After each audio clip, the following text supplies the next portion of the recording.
नमस्कार विद्यार्थी मित्रांनो, मी सीमा तुमचे सरस्वती गुरुकुल चॅनलवरती स्वागत करत आहे. या नवीन अभ्यासक्रमातील इंग्लिश विषयातील 1.5 one thing that I wonder या कवितेचा आज आपण वर्कशॉप बघणार आहोत. परंतु हा वर्कशॉप बघण्यापूर्वी तुम्ही या चॅनलवरती नवीन असाल किंवा तुम्ही अजूनही चॅनलला सबस्क्राईब केलेलं नसेल तर सबस्क्राईब नक्की करा. बेल आयकॉन देखील प्रेस करा जेणेकरून येणाऱ्या सर्व व्हिडिओचे अपडेट्स तुम्हाला सर्वात आधी मिळतील. त्याचबरोबर प्रत्येक व्हिडिओच्या डिस्क्रिप्शन बॉक्समध्ये सर्व विषयाच्या स्वाध्यायाच्या प्लेलिस्टची लिंक दिलेली आहे. त्यावरती जर तुम्ही क्लिक केलं तर पहिल्यापासून ते शेवटच्या पाठापर्यंतचे सर्व स्वाध्यायाचे व्हिडिओ तुम्हाला एकाच ठिकाणी मिळून जातील. तेव्हा डिस्क्रिप्शन बॉक्स चेक करायला विसरू नका. तर चला तर मग आता वर्कशॉपला सुरुवात करूया. यामध्ये question A, do you know, observe the following pictures carefully and write their names. आता हे या ठिकाणी आपल्याला काही चित्र दिलेले आहेत, ते चित्रांचं निरीक्षण करायचं आहे आणि त्यांची नावे लिहायची आहेत. तर पहिलं चित्र आहे रेनबोचं, सेकंड आहे बर्ड, थर्ड आहे बी आणि फोर्थ आहे स्पायडर वेब. आता त्याखाली आपल्याला एक प्रश्न दिलेला आहे, make a list of 7 wonders of the world. म्हणजे जगातील 7 आश्चर्य ज्या आहेत त्या आपल्याला त्या गोष्टींची नावे लिहायची आहेत. तर आपण या ठिकाणी ती देखील दिलेली आहेत. तर पाहूया. 7 wonders of the world. First, great wall of China. Second, Petra. Third, the Colosseum. 4, Chichen Itza. 5, Machu Picchu. 6, Taj Mahal. And 7, Christ the Redeemer.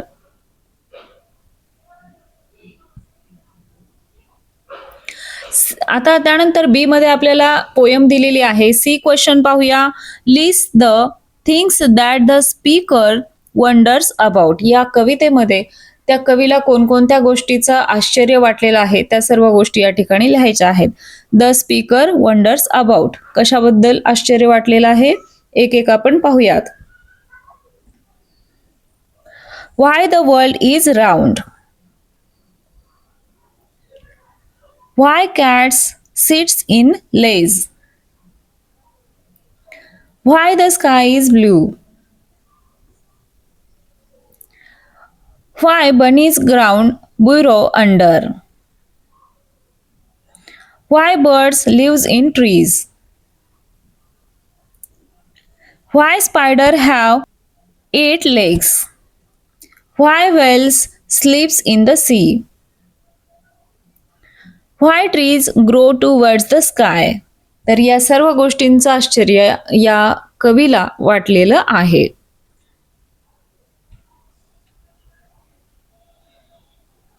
आता डी क्वेश्चन पाहूया. Look at the pictures and complete the sentences. आता या ठिकाणी पण आपल्याला चित्र पाहायचेत आणि sentence complete करायचं आहे.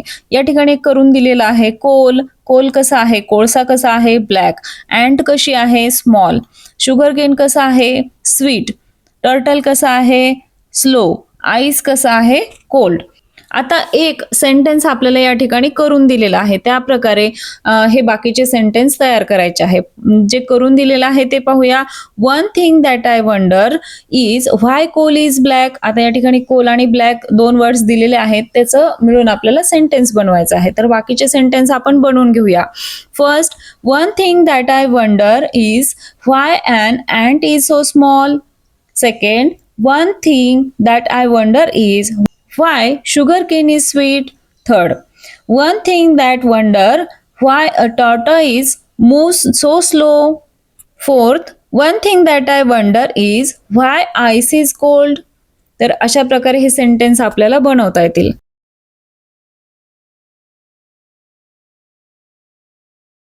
आता या ई क्वेश्चन मध्ये आपल्याला काय दिलेलं आहे ते पाहूया. यामध्ये आपल्याला लिहिण्याचा कोणताही भाग नाही, पण आपल्याला समजून घेणं गरजेचं आहे. Read the following lines carefully. खालील ओळी काळजीपूर्वक वाचा. बिझी बीज बज इन द गार्डन. आता हे सेंटेन्स पाहूया. The words busy, bees and buzz begin with the same sound B. म्हणजे बिझी, बीज आणि बज यामध्ये सुरुवातीचा अक्षर काय आलेला आहे, B. Pretty pink flowers bloom in spring. आता प्रिटी पिंक मध्ये काय झालेलं आहे, पी साऊंड रिपीट झालेला आहे. मग आता खाली काय दिलं आहे ते पाहूया. Alliteration. Alliteration is a repetition of consonant sounds at the beginning of words. When two or more words together begin with the same sound is called alliteration. Alliteration म्हणजे काय ते सांगितलेलं आहे. एखादा कन्सोनंट जर रिपीट होत असेल, दोन किंवा दोनपेक्षा जास्त वेळा जर एखादं अक्षर रिपीट होत असेल तर त्याला आपण काय म्हणतो, ॲलिट्रेशन म्हणतो. मग आता याच्या आधारावरच आपल्याला पुढचे प्रश्न दिलेले आहेत. Find an example of alliteration from the poem. आपल्या पोयम मध्ये जे काही ॲलिट्रेशनचे एक्झाम्पल्स आलेले आहेत ते आपल्याला या ठिकाणी लिहायचे आहेत. तर पाहूया. फर्स्ट आहे wild whale sleeps in the sea. यामध्ये काय झालेलं आहे, W and S sound is repeated झालेला आहे, म्हणून हे काय आहे, ॲलिट्रेशन आहे. Second, that bunnies burrow underground. आता या ठिकाणी बी साऊंड इज रिपीटेड. आता असे बरेचसे एक्झाम्पल्स आपल्याला या कवितेमध्ये शोधता येतील, बरेचसे दिलेले आहेत. आता त्यानंतर जी क्वेश्चन पाहूया. Make funny sentences using alliteration in them. आपल्याला फनी सेंटेन्स बनवायचे आहेत. तर पाहूया. Big brown bears bake bread. आता या ठिकाणी काय झालेलं आहे, बी हा साऊंड रिपीट झालेला आहे. Second, 7 silly snakes sing songs. आता या ठिकाणी एस साऊंड रिपीट झालेला आहे. Third, tiny turtles talk together. T sound repeat झालेला आहे. 4, happy hens hope home. H sound repeat झालेला आहे.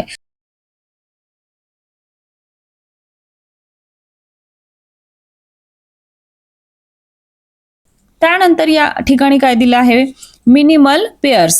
फक्त रीड करायचं आहे आणि समजून घ्यायचं आहे. H, read and understand the following word pairs. या ठिकाणी वर्ड्स दिलेला आहे. Sleep sleep, sip ship, bat cat. आता यांच्या स्पेलिंग्स वेगळ्या आहेत, परंतु आपण यांचा उच्चार करताना दोन्ही शब्दांचा उच्चार थोड्याफार प्रमाणात किंवा काही वेळेस ॲज इट इज सेम येतो. म्हणून आपल्याला आता पुढे काय दिलेलं आहे पाहूया. Read aloud this pairs. You will find that pair of words differ in only one sound and there is difference in a meaning.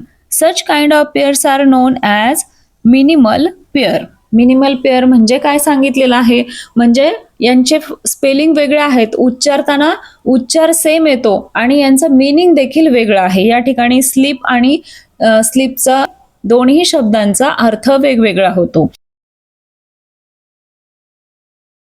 आता यावरच आधारित आपला पुढचा प्रश्न आहे. पाहूया. I find and write down the minimal pair words from the poem for the following. आता minimal pairs या ठिकाणी जोड्या आपल्याला द्यायच्या आहेत. एका साईडला एक वर्ड दिलेला आहे, दुसरा आपल्याला त्या ठिकाणी लिहायचा आहे. वर्ड्स, आता एक एक्झाम्पल दिलेला आहे आय, आणि आयची पेअर काय दिलेली आहे, आय. या दोन्हीचा अर्थ वेगळा होतो आणि स्पेलिंग देखील वेगळा आहेत, पण उच्चार यांचा सेम होतो. त्यानंतर be bee, live live, thing thing, same came, to two. त्यानंतर सी सी. त्यानंतर last one is feel feel. आता तुम्हाला लक्षात आलं असेल, सी म्हणजे पाहणे, सी म्हणजे समुद्र. तर अशा प्रकारे ज्यांचा अर्थ वेगळा आहे, स्पेलिंग्स वेगळा आहेत, पण त्यांचं उच्चारण मात्र सेम आहे. आता या ठिकाणी आपल्याला खाली दिलेला आहे पण. Read and enjoy. आपल्याला वाचायचं आहे आणि त्याचा आनंद घ्यायचा आहे, पण याच्यावरती आधारित आपल्याला एक प्रश्न देखील दिलेला आहे, त्यामुळे काळजीपूर्वक पहा. आता teacher, why does the math book look sad? Student, because it has many problem. आता मला सांगा, आता या ठिकाणी काय म्हणलेलं आहे, मॅथची बुक आहे ती एवढी सॅड का दिसत आहे किंवा नाराज का दिसत आहे? बुक कधी नाराज दिसते का, किंवा या मानवी भावना त्या बुकला लागू होतात का? नाही. परंतु तिथे एक विनोद झालेला आहे आणि त्यावर आधारित स्टुडंट्सने काय उत्तर दिलेलं आहे, because it has many problems. मॅथच्या नोटबुकला खूप सारे प्रॉब्लेम्स आहेत म्हणून ती सॅड दिसत आहे. तर अशा प्रकारे मानवी भावना त्याला दिलेल्या आहेत आणि त्यातून एक विनोद तयार झालेला आहे. त्यानंतर पुढचं पाहूया. Why said the computer go to the doctor? Computer डॉक्टरकडे का गेला आहे? Because it has a virus. कारण त्याला व्हायरस झालेला आहे. कम्प्युटरला खरंच गरज आहे का डॉक्टरकडे जाण्याची? नाही, पण यातून एक विनोद निर्माण झालेला आहे. त्यानंतर खाली पाहूया. Teacher, why a bicycle can't stand on its own. आणि त्यावरती स्टुडंट्सनी उत्तर दिलेलं आहे because it is two tired. या ठिकाणी आपल्याला एक नोट दिली आहे. A humorous sentence with dual meaning intentionally is called pun. म्हणजे डबल मिनिंगचे जे काही शब्द असतात किंवा सेंटेन्स असतात त्याला काय म्हणतात? पण म्हणतात, जे या उदाहरणामधून आपल्याला समजावून सांगितलेलं आहे. आता हे पनचे आधारित आपल्याला एक प्रश्न दिलेला आहे, जे collect and create puns using jokes, riddles etcetera. आता यावर आधारित आपल्याला जोक्स बनवायचे आहेत किंवा रिडल्स बनवायचे आहेत. तर पाहूया first, why can't bicycle stand on its own? Because it is two tired. आता हे आपल्या पाठ्यपुस्तकामध्ये दिलेलं आहे. सेकंड पाहूया, what do you call an alligator in a vest? आता आन्सर येईल अन इन्व्हेस्टिगेटर. थर्ड आहे, what has many keys but can't open a door?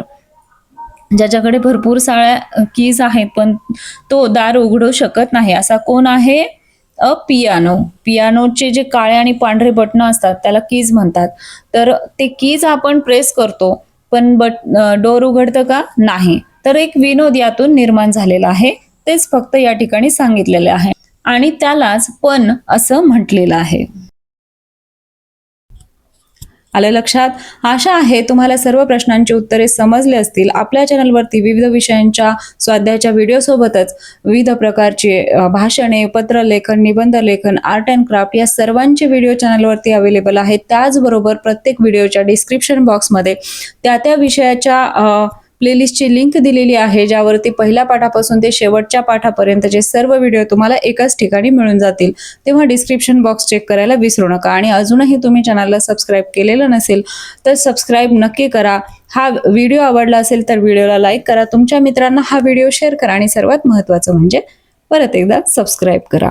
तर भेटूया अशाच एका नवीन व्हिडिओमध्ये. तोपर्यंत धन्यवाद.